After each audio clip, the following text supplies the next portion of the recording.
Fala galera, sejam bem-vindos a mais um curso de questões do Focado no Edital. Eu sou o professor Rian Gerais, professor de língua portuguesa do Focado, e esse é o curso de questões focado na banca IDCAM. Vamos resolver várias questões de provas anteriores da IDCAM para vocês entenderem mais ou menos de que maneira a banca aborda a língua portuguesa. E sem muitas delongas, vamos já direto para a primeira série de questões, tratando de um assunto que aparentemente é básico, mas que acaba derrubando muito candidato bom. Vamos falar de ortografia. Vamos prestar atenção de que maneira o assunto ortografia é abordado pela banca e observem já de cara a questão número 1, que diz o seguinte: dentre as sentenças apresentadas a seguir, assinale aquela grafada corretamente. Importante vocês destacarem que ela quer a correta. A. O pescador saiu rápido de casa a fim de chegar cedo no projeto Tamar. A fim de, com a finalidade, com o objetivo, a expressão a fim não é junta. A fim de, com a ideia de finalidade, o a fim é separado. A fim junto é adjetivo. Nós temos objetivos afins, objetivos semelhantes. Então, a fim separado, gabarito não é a letra A.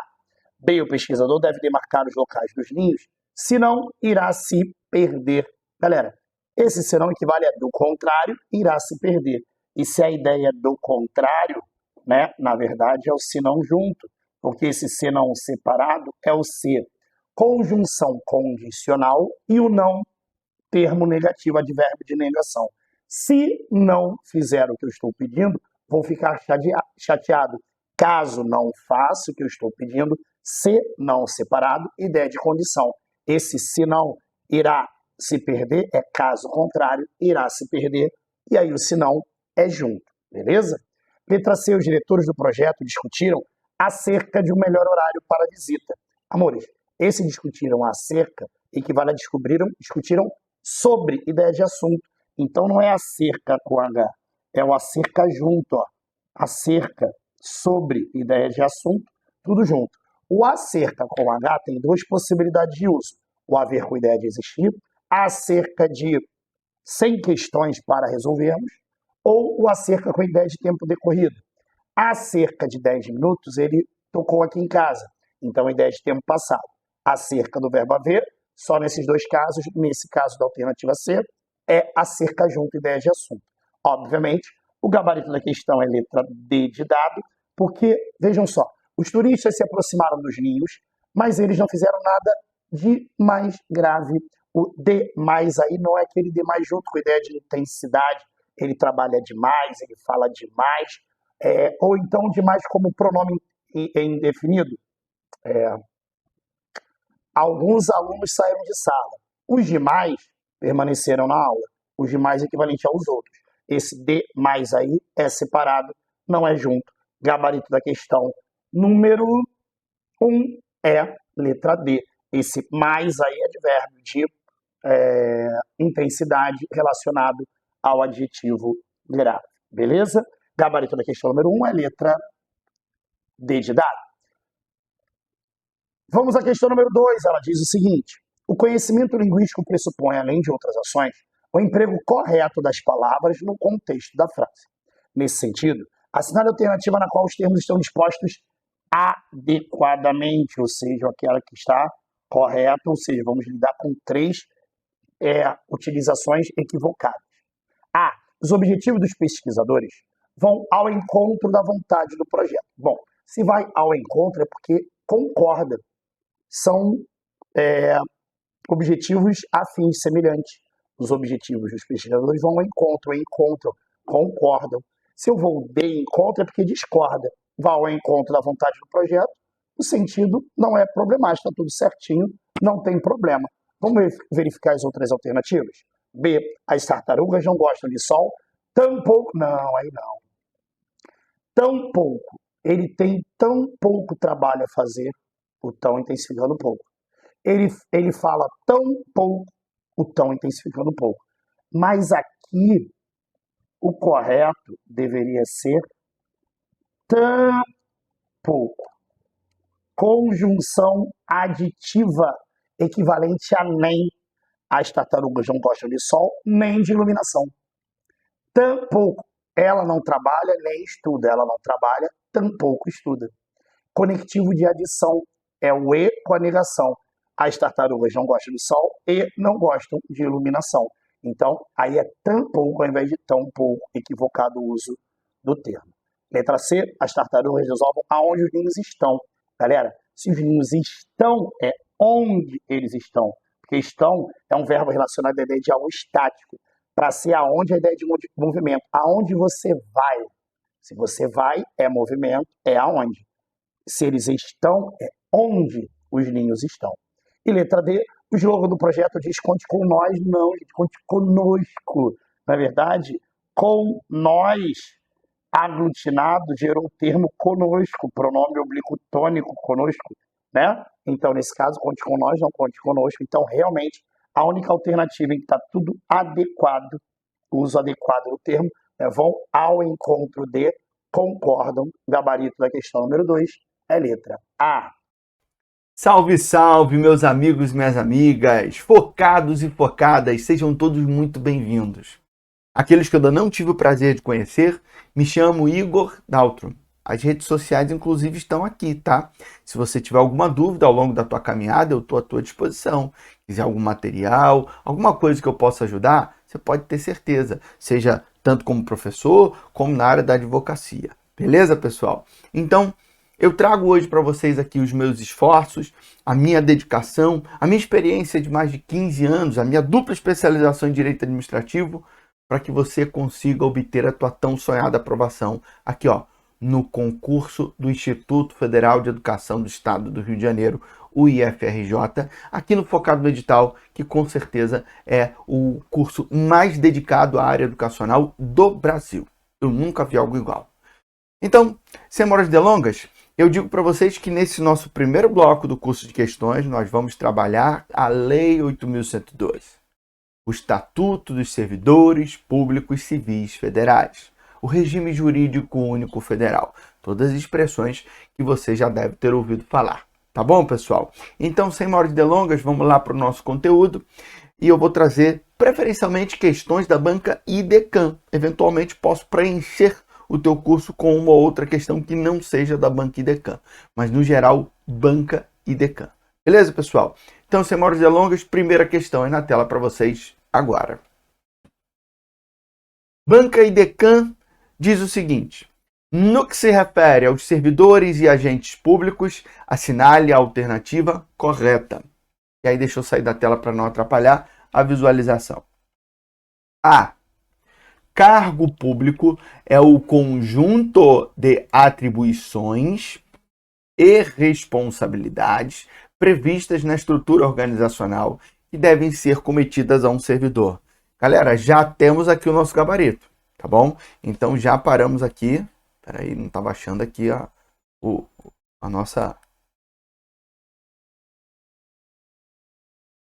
nosso lápis, a nossa caneta para marcar aqui. Já temos o nosso gabarito. Questão 1, o gabarito é a alternativa A. Os artigos iniciais da Lei 8.112, eles trazem justamente algumas definições. Trazem a definição de servidor, que é aquele que ocupa cargo público. Trazem a definição dos cargos públicos, que é justamente isso aí, ó, o conjunto de atribuições e responsabilidades previstas na estrutura organizacional que devem ser cometidas a um servidor público. Perfeito. Poderia acrescentar também que a remuneração é feita, o vencimento, né, é pago pelos cofres públicos. É outra coisa que também está na lei, mas está absolutamente correto. Um cargo público, ele é na verdade uma unidade dentro da administração pública, dentro do serviço público, onde você tem atribuições e, portanto, responsabilidade, no sentido de quem tem que fazer isso responde pelo que faz, e com pagamento garantido pelos cofres públicos.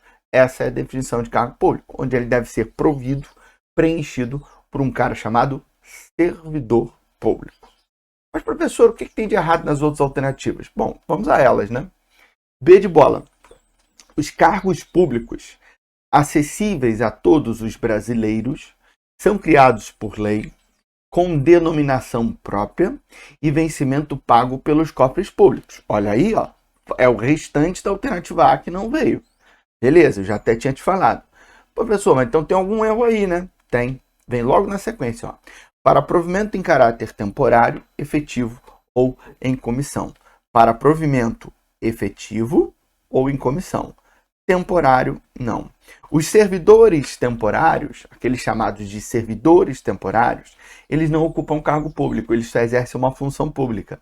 É o caso do recenseador de IBGE, é o caso, por exemplo, dos médicos, enfermeiros e técnicos de enfermagem que atuaram no período da pandemia do Covid-19, que foram contratados por uma necessidade excepcional, então teve uma demanda muito maior, muito mais gente foi contratada, mas eles não ocupavam cargos públicos, eles somente exerciam uma função pública.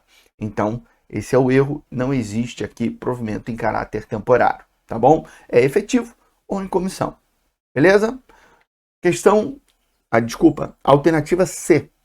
O provimento dos cargos públicos far-se-á mediante ato da autoridade competente de cada poder, e a investidura ocorrerá com a nomeação. De fato, a parte inicial está correta. O erro é que a investidura não ocorre com a nomeação, a investidura ocorre com a posse, tá bom? O que é a investidura? Eu sempre digo que a primeira vez que eu ouvi falar em investidura, por uma similaridade de expressões, eu pensei em investimento. Roupa. E eu acho que até hoje é uma forma interessante de você pensar. Por quê? Roupa. É o dia que você veste a camisa do Estado.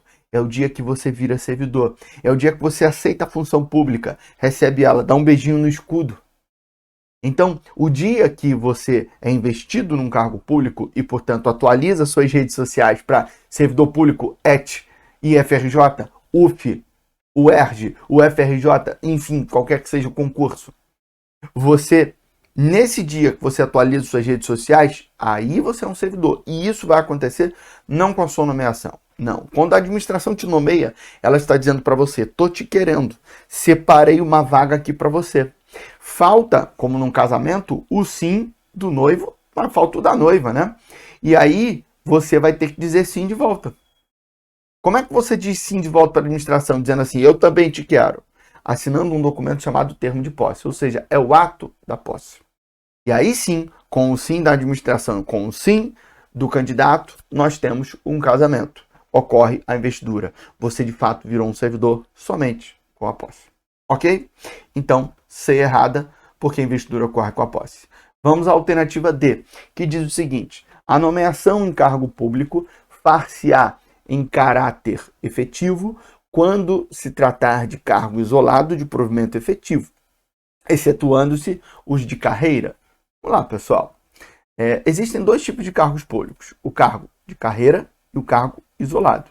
E ambos podem ser providos de maneira efetiva, ou seja, com concurso público. A diferença entre eles não é a forma de provimento. A diferença entre eles é que o cargo de carreira, ele comporta promoções dentro dele. Você pode subir degraus nessa carreira, você pode mudar de cargos dentro da mesma carreira. Então você começa, por exemplo, lá no judiciário, você começa como técnico judiciário classe A, e aí vai passando por progressões e depois vira de classe B. Isso é uma carreira. É parecido com a iniciativa privada, analista júnior, pleno e sênior? Tipo isso, exatamente. Isso seria a progressão natural de carreira. Tá bom, pessoal? Então, quando nós estamos falando aqui de cargo de carreira, nós estamos falando de um cargo onde você tem como caminhar nessa carreira, subir nessa carreira. Já o cargo isolado é aquele que você fica estagnado. Entra nele, pode até ter, de repente, alguma alteração de remuneração, mas você não caminha nele, não muda suas atribuições, não muda sua responsabilidade, não. Ele é um cargo isolado. Mas ele também é preenchido mediante concurso público, tá certo? Então a D está errada porque está dizendo que só o isolado tem provimento efetivo, excetuando o de carreira. E não, está errado. Poderá ocorrer novo concurso mesmo que haja candidato aprovado no concurso anterior com prazo de validade não expirado. A Lei 8.112, ela diz, na verdade, que não poderá ocorrer. Bom, ela diz que não poderá ocorrer um novo concurso público. Lembrando, pessoal, que a nossa Constituição, ela diz no seu artigo 37, inciso 4, que pode ocorrer um novo concurso tendo um concurso anterior ainda dentro do prazo de validade, desde que você dê prioridade, preferência para os aprovados no anterior. Ah, professor, então a Lei 8.112 é inconstitucional quando ela diz que não pode ter um novo concurso. Não, porque a Constituição ela protege os aprovados no concurso anterior. Ela diz, pode ter um concurso, mas tem que dar prioridade para esse cara daqui. A Lei 8.112 amplia essa proteção e fala, nem pode ter outro concurso. Nomeia essa galera. Já tem gente aprovada, nomeia os caras. Então ela amplia a proteção. Conseguiu compreender? Por isso que a alternativa E está errada. Vamos agora para a nossa questão número 2, banca e decã de novo. De acordo com a Lei 8.112, a investidura em cargo público efetivo ocorrerá. A gente já viu isso na questão anterior. A investidura em cargo público efetivo ocorrerá. E por que falou em cargo público efetivo? Porque a investidura em cargo de comissão é um caso à parte. Eu não vejo muito em prova, então não vou nem te chamar atenção, tá? Mas a investidura em cargo público efetivo, ela ocorre com o quê? Com a posse, tá bom? Então tá aqui, ó. Alternativa C. A investidura em cargo efetivo ocorre com a posse. Beleza, queridos? Gabarito, então, nessa aí, ser de casa. Porque, veja bem, aqui falou com a posse ou promoção. Promoção não gera investidura, tá bom? Promoção e recondução também não é investidura. Reversão e reintegração também não. Mas que são essas paradas aí, professor? São as formas de provimento. E a gente vai justamente começar a falar a partir dessa questão agora. Olá, eu sou a professora Roberta e estamos aqui para o nosso curso de questões IFRJ. Neste primeiro slide, deixo os meus contatos. Caso em algum momento você precise falar comigo ou queira tirar alguma dúvida, sinta-se muito à vontade para enviar mensagens para quaisquer desses canais. Nesta aula, trataremos do assunto Estado, Governo e Sociedade. Vamos então para a nossa primeira questão, que é a seguinte. Vamos lá, questão 1 da IDECAM. Os estados são fundamentais na organização do mundo atual. Suas atuações são determinantes nos caminhos que a humanidade toma e irá tomar, como em relação à economia, à política, à qualidade de vida, ao meio ambiente e à paz mundial. Por outro lado, as nações muitas vezes são os principais motivos dos conflitos existentes no planeta. Qual alternativa expressa corretamente a diferença entre Estado e nação? Muitas vezes esses termos são usados como se fossem sinônimos, né? E isso é um problema. Na linguagem do dia a dia, não há problema, mas numa prova de concurso faz toda a diferença, tá? São termos técnicos e você precisa entender adequadamente o que significa cada um. Então, antes de lermos as alternativas, vamos conversar um pouquinho sobre esses e outros conceitos também. Vamos lá. Bom, em primeiro lugar, quais são os elementos do Estado? Quando eu faço essa pergunta, o que eu quero saber é o seguinte: para que um Estado exista, né, para que eu determine, existe um Estado, isso aqui é um Estado. Como é que eu faço essa determinação? Com base na identificação de 3 elementos que precisam estar presentes. Eu só tenho um Estado se esses elementos estiverem presentes. E que elementos são esses? Bom, eu preciso de um elemento humano, de um elemento físico e de um elemento político. O elemento humano é o povo, o elemento físico, o território, e o elemento político, a soberania. Bom, vamos falar um pouquinho sobre cada um deles. Povo, como eu falei, para que eu tenha um Estado, eu preciso de um povo que ocupe, né, um determinado território, um povo soberano que ocupe um determinado território. Mas aqui precisamos ter cuidado, mais uma vez, porque muitas vezes na linguagem cotidiana tratamos povo, população e nação, como eu coloquei aqui, povo, população e nação como se fossem a mesma coisa. Aquele povo que vive ali ou aquela população, não. Povo e população não são a mesma coisa. Então, vamos lá. Povo, eu coloquei aqui que é o elemento, veja, povo, elemento qualitativo e população, elemento quantitativo. Ih, Roberto, não entendi nada, continuei sem entender. Vamos lá. Quando eu falo em povo como elemento qualitativo, o que eu quero dizer é o seguinte: povo não é quem está meramente em um determinado território, não é só isso. Você precisa ter um vínculo jurídico com esse território. Então, povo são aquela parte da população, aquela parcela da população que tem vínculo jurídico com determinado território. Vou dar um exemplo. Se eu viajo para os Estados Unidos, por exemplo, e passo um mês lá. Naquele mês que eu estou naquele território, eu faço parte da população, elemento quantitativo. Então, todos que estão ali fazem parte da população. Mas eu, que estou apenas viajando, eu não tenho vínculo jurídico com os Estados Unidos. Não tenho vínculo, eu só fui lá, sou turista, estou passeando. Eu tenho um visto de turista, nada mais. Então eu não tenho vínculo jurídico, portanto eu não faço parte do povo, mas eu faço parte da população enquanto eu lá estiver. A mesma coisa aqui no nosso território. Todas as pessoas que estão aqui compõem a chamada população. Mas nem todas têm vínculo jurídico com o nosso território. Então, nem todas fazem parte do povo, tá? Agora, e nação? E nação? Será que nação e povo tem alguma coisa a ver? Nação e população? Não. O conceito de nação também é um conceito diferente. Na verdade, nação, eu digo que dentro do Estado, dentro do nosso Estado, existem diferentes nações. Por quê? Porque nação é um grupo que de alguma forma compartilha a mesma forma de falar, os mesmos costumes, os mesmos hábitos, de repente a mesma religião, né? A mesma cultura. É essa coesão entre determinados grupos, né, que vai formando nações diferentes. Então pense, por exemplo, em pessoas que moram numa grande capital, e pensem, por exemplo, numa aldeia indígena. Será que são esses dois grupos compõem a mesma nação? Não. Você tem os indígenas e veja que aldeias indígenas diferentes, elas serão nações diferentes, porque muitas vezes os costumes são totalmente distintos. Então, nação é isso. É um grupo mais ou menos coeso, porque eles compartilham muita coisa. Esse é o conceito de nação. Então, muito cuidado aqui, tá? Acho que agora podemos voltar. Ah, sim! Eu disse, então, que quanto aos elementos do Estado, para que um Estado seja considerado um Estado, eu preciso de 3 elementos, não é isso? Mas alguns autores acrescentam um quarto elemento, tá? Esse quarto elemento nem sempre aparece.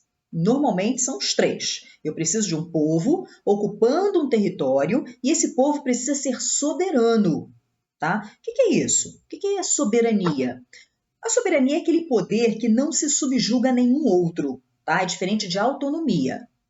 Um Estado ele é soberano, é um poder que não se subjuga a um outro poder igualmente soberano. Tá? Agora, esse povo soberano, ocupando um determinado território, ele precisa ter uma finalidade. Qual é a finalidade? Por quê? Por que determinado povo soberano ocupa determinado território? Qual é a finalidade?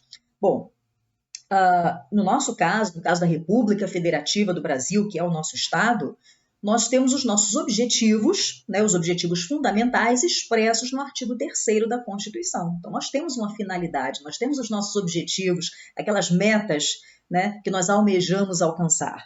Então, é isso. Para alguns autores, existe um quarto elemento. Para a maioria dos autores, 3 elementos. Tá? Por isso eu coloquei esse elemento aqui, né, porque é sempre bom nos anteciparmos aí às questões.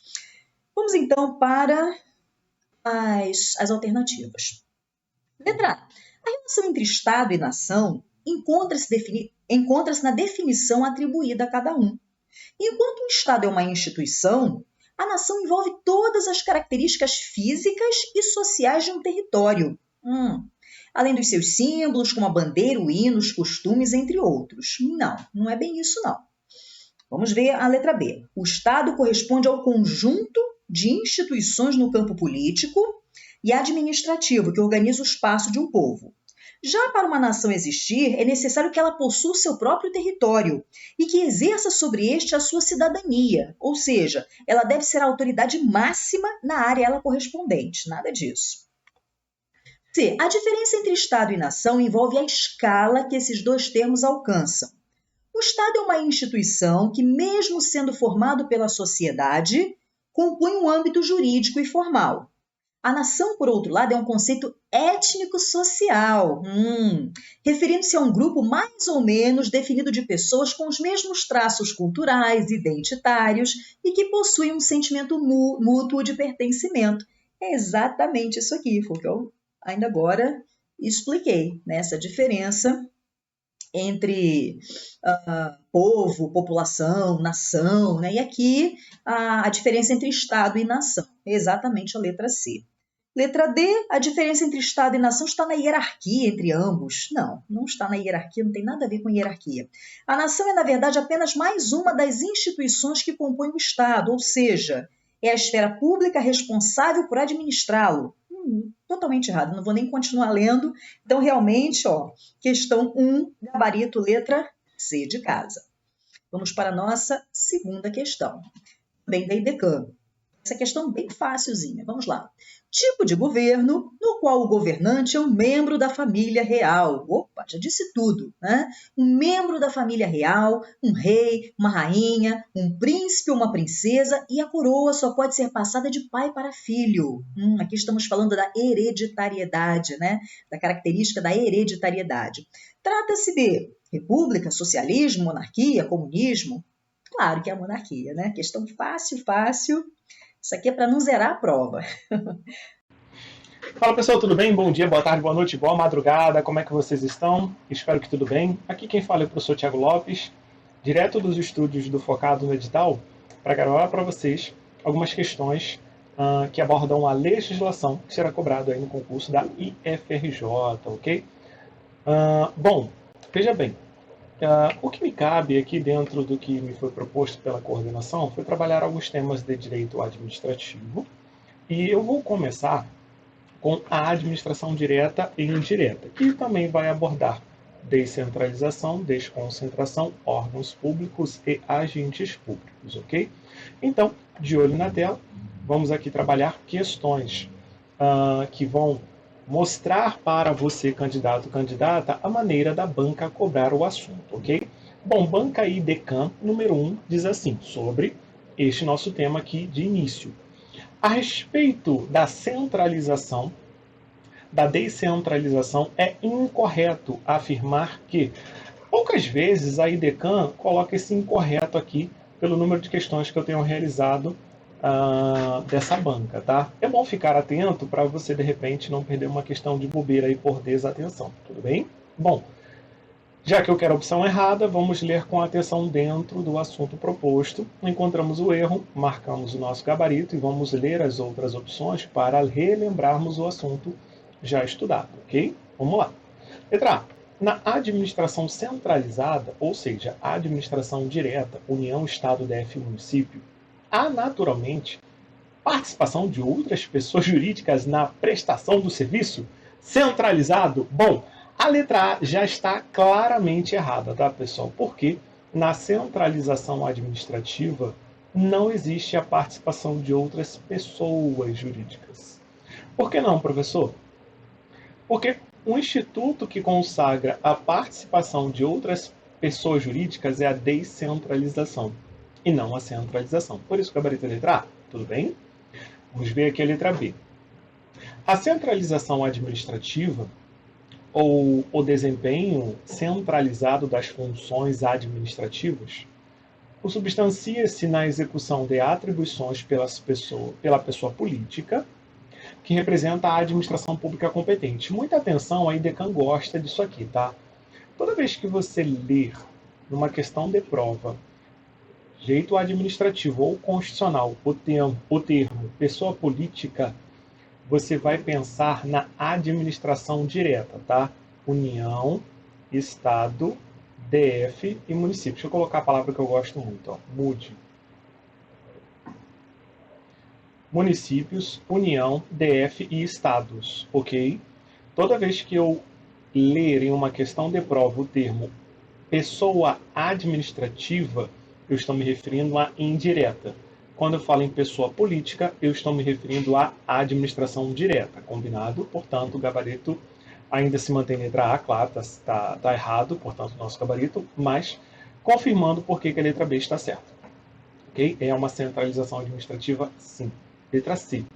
Ocorre a chamada descentralização administrativa quando o Estado desempenha alguma das suas funções por meio de outras pessoas jurídicas. Essas pessoas jurídicas podem ser de direito público, por exemplo, autarquia, ou, na sua grande maioria, de direito privado, empresa pública, sociedade de economia mista.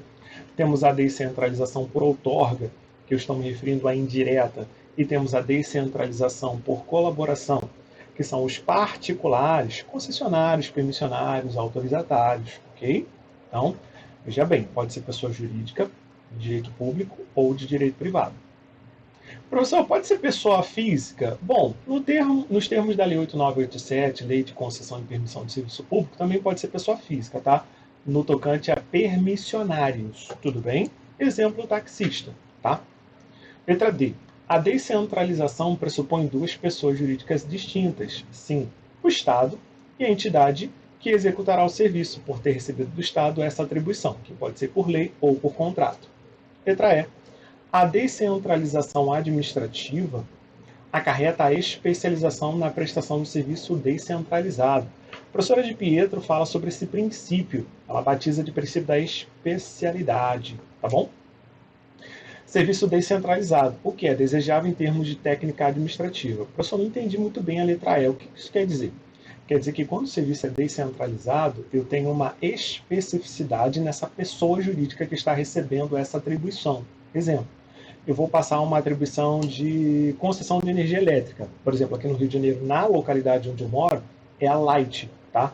É uma concessionária. Ela não vai prestacionar o serviço de energia, de gás, de internet, telefonia, porque eu preciso que essa pessoa jurídica que está recebendo essa incumbência seja específica naquele tema, naquele termo, naquele serviço que eu estou delegando. Isso seria especialidade. Eu não gosto do termo especialidade.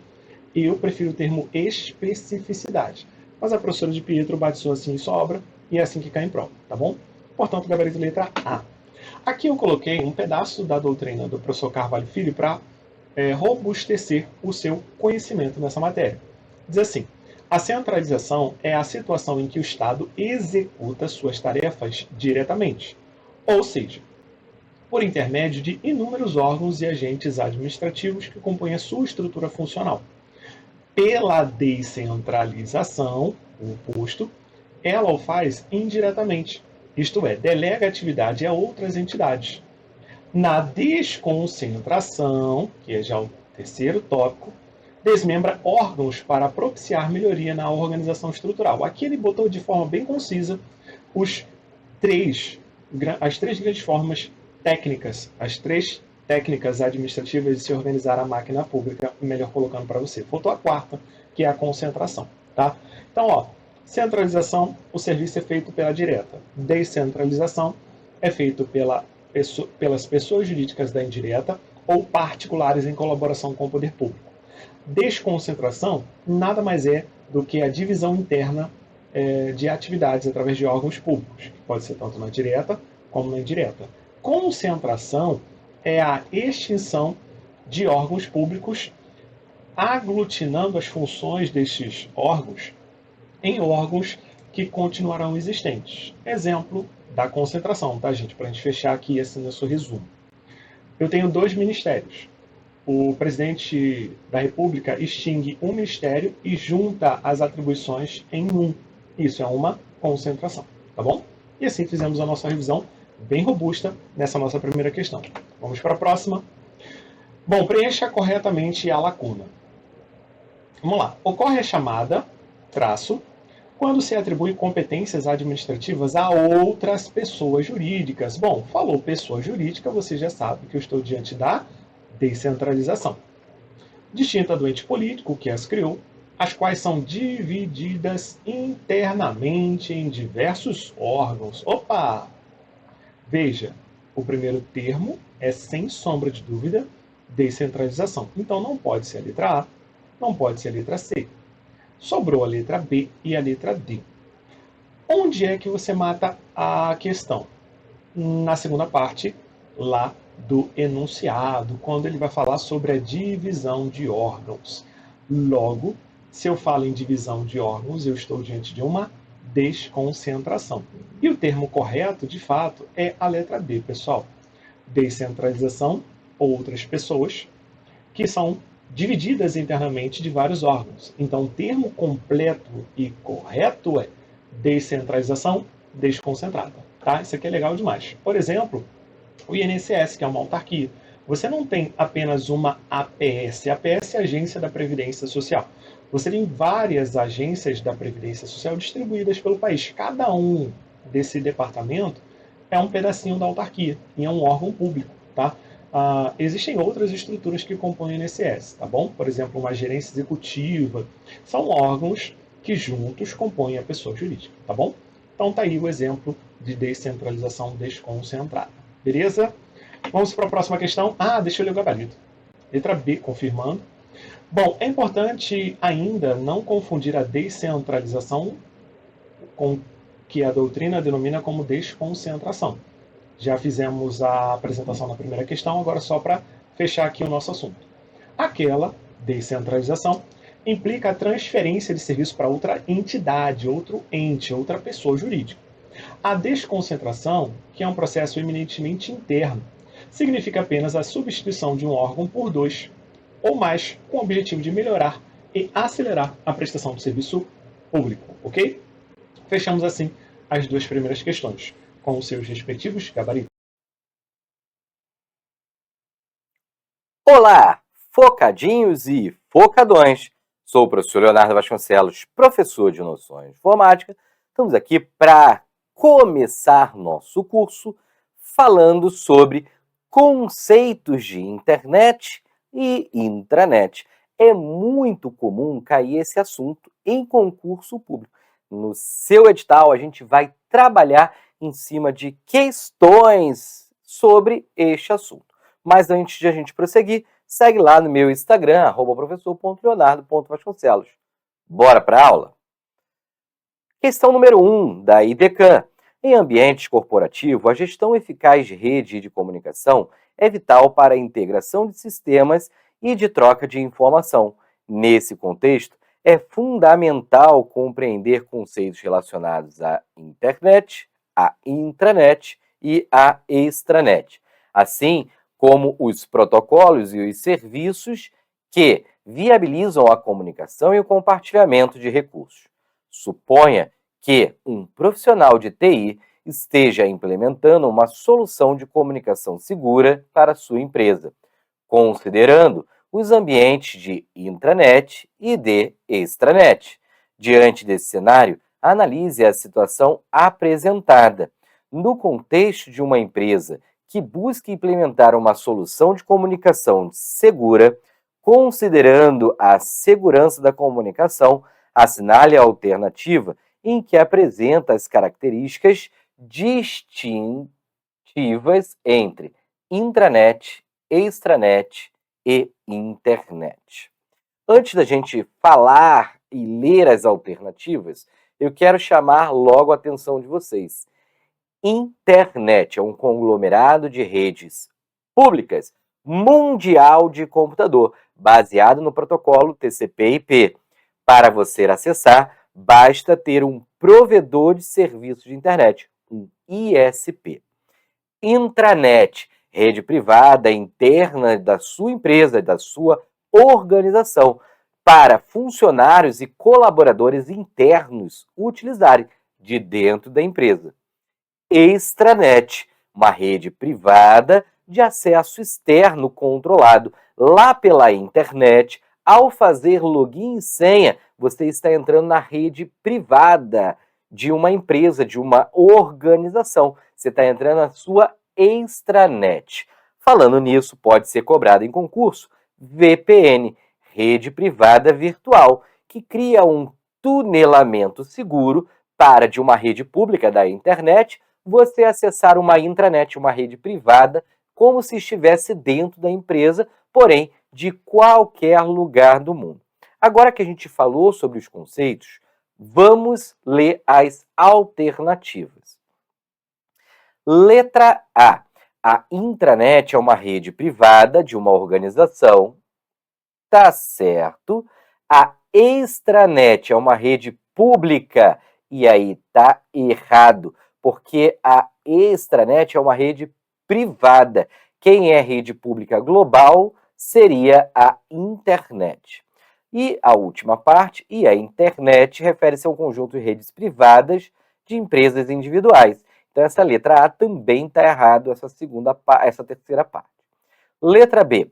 A internet é uma rede privada de uma organização. Já está errado, é a intranet. E aí eu vou parar de ler por aqui, porque com certeza o restante está errado. Letra C. A internet é uma rede global acessível a todos. Está correto. A intranet é restrita apenas a usuários externos. Está errado. Quem é usuário externo é extranet. Então, provavelmente, o gabarito dessa questão vai ser a letra D.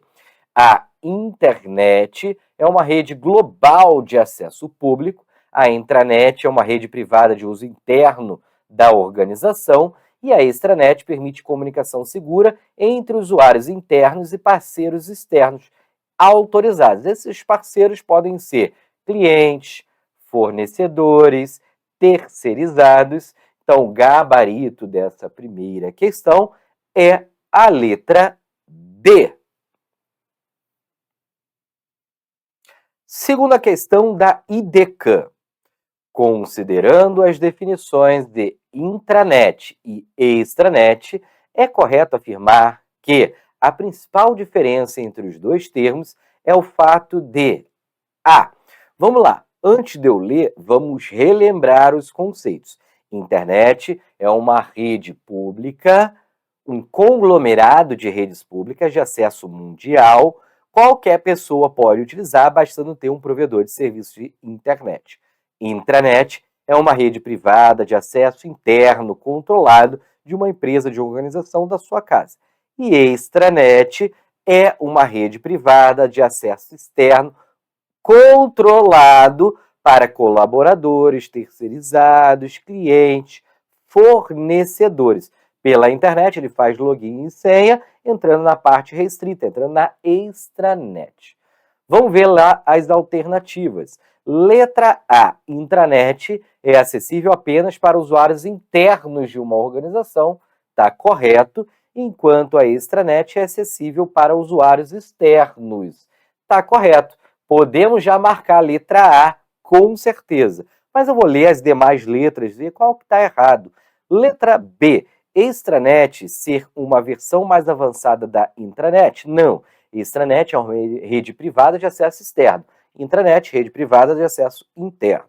Letra C. Intranet é uma rede física, enquanto a extranet é uma rede virtual. A gente não compara com rede física e rede virtual. A rede virtual seria uma rede privada virtual, uma VPN. Aí a gente pode falar de virtualidade, mas normalmente a gente não compara rede física com rede virtual. Normalmente a gente usa o termo de VLAN, onde V seria de virtual, LAN de local area network, ou rede de área local. Mas normalmente em prova de concurso público não cobramos a diferença entre uma rede física e uma rede virtual. Letra D. Intranet usa protocolo de comunicações mais seguro que o extranet. A gente também não fala que usa protocolo mais seguro ou menos seguro. Eles usam o mesmo conjunto de protocolos.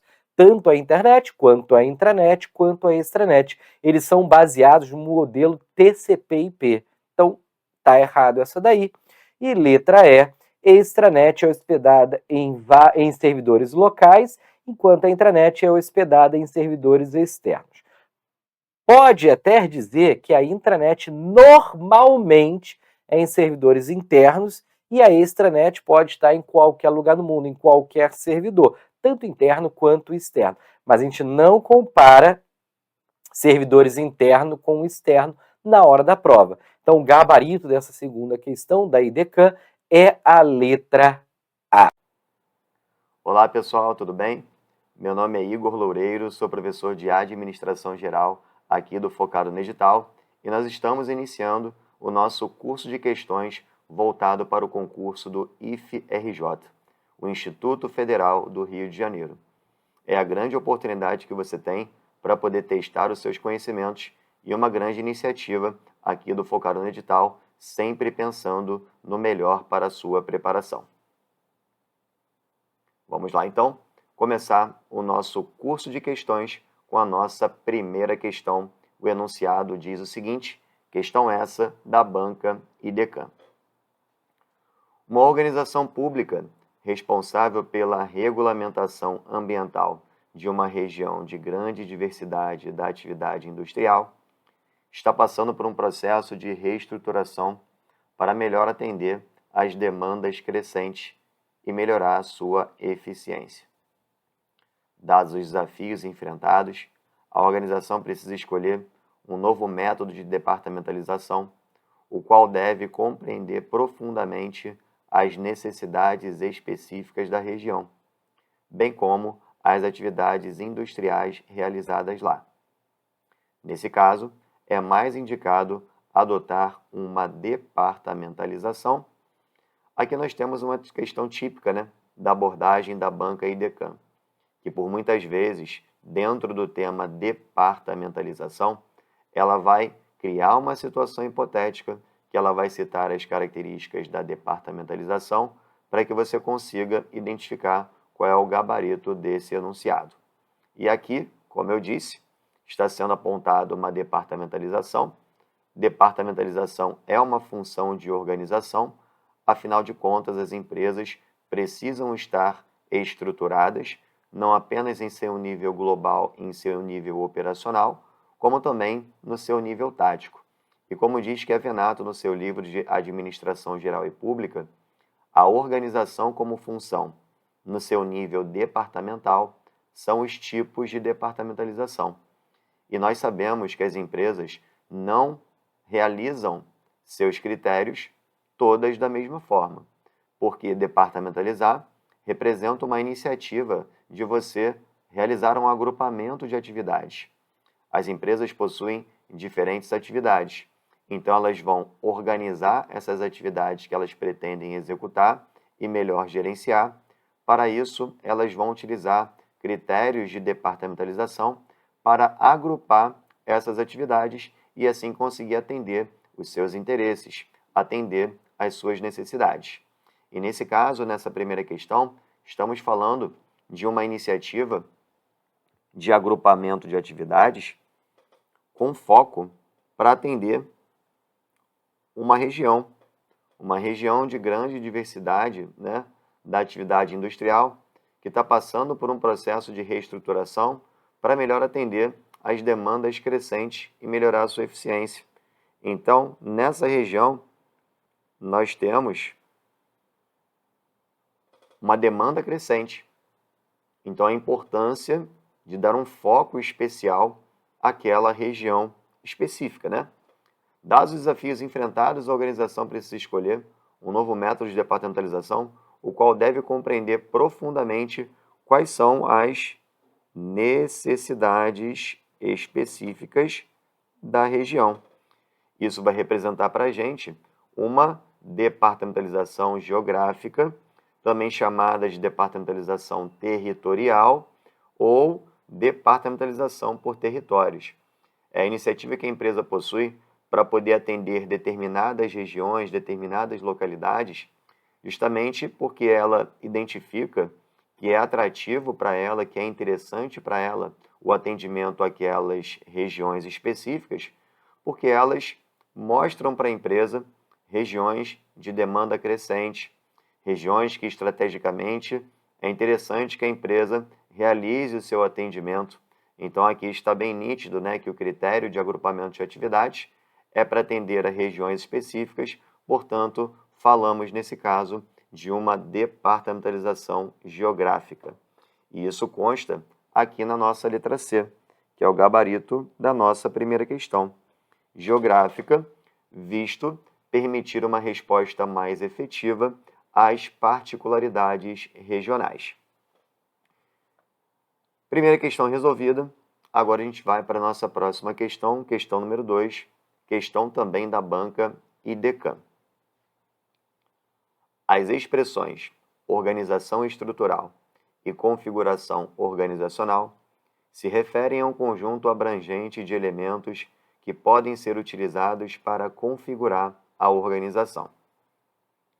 O primeiro elemento desta configuração, chamado de estrutura organizacional, é a especialização do trabalho.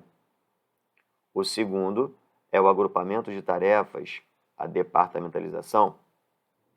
O terceiro é o estabelecimento de relações hierárquicas. Sua finalidade é explicar a cadeia de comando e a extensão da supervisão.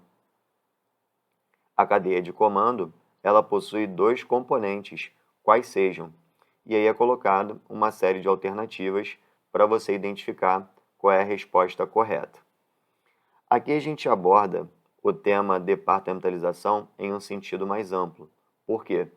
Porque departamentalização é uma função de organização no seu nível departamental. Mas departamentalização é um subtema de um tema maior chamado de estrutura organizacional. Quando a gente estuda a estrutura organizacional, existem diversos outros assuntos que acabam se relacionando a esse grande tema, né? Posso citar organização formal, organização informal, departamentalização, tipos de organização. Inclusive, ao estudar esses tipos de organização, existe um tipo específico que nos chama bastante atenção, que é a chamada organização linear. A organização linear, ela se baseia em um princípio fundamental chamado de autoridade linear. Uma autoridade linear é uma autoridade considerada única, que vai desde o escalão mais alto até o escalão mais baixo. Reiterando aqui dois princípios importantes, que inclusive Fayol os considerou em seus 14 princípios gerais administrativos na teoria clássica da administração. Não sei qual é o seu grau de formação em administração, mas para quem já fez bacharelado e estuda as teorias administrativas, compreende que Fayol, na teoria clássica, lá no início do século XX, identificou dois princípios fundamentais gerais da administração, que é o princípio da unidade de comando e o princípio da cadeia escalar. O que é o princípio da unidade de comando? O princípio da unidade de comando ele estabelece que subordinados recebem ordens de apenas um chefe. Afinal, o comando ele é único, de ponta a ponta, do mais alto até o mais baixo escalão. E quando a gente cita esse comando único do mais alto até o mais baixo escalão, a gente retrata também a ideia da cadeia escalar, do princípio de escala. Então, unidade de comando e cadeia escalar são dois princípios que constroem a chamada cadeia de comando, beleza? Sendo assim, essa cadeia de comando, ela possui dois componentes a saber, que constam na letra D. A unidade de comando e o princípio de escala. Pode marcar, questão número 2, o nosso gabarito é a letra D. Beleza? Tranquilo?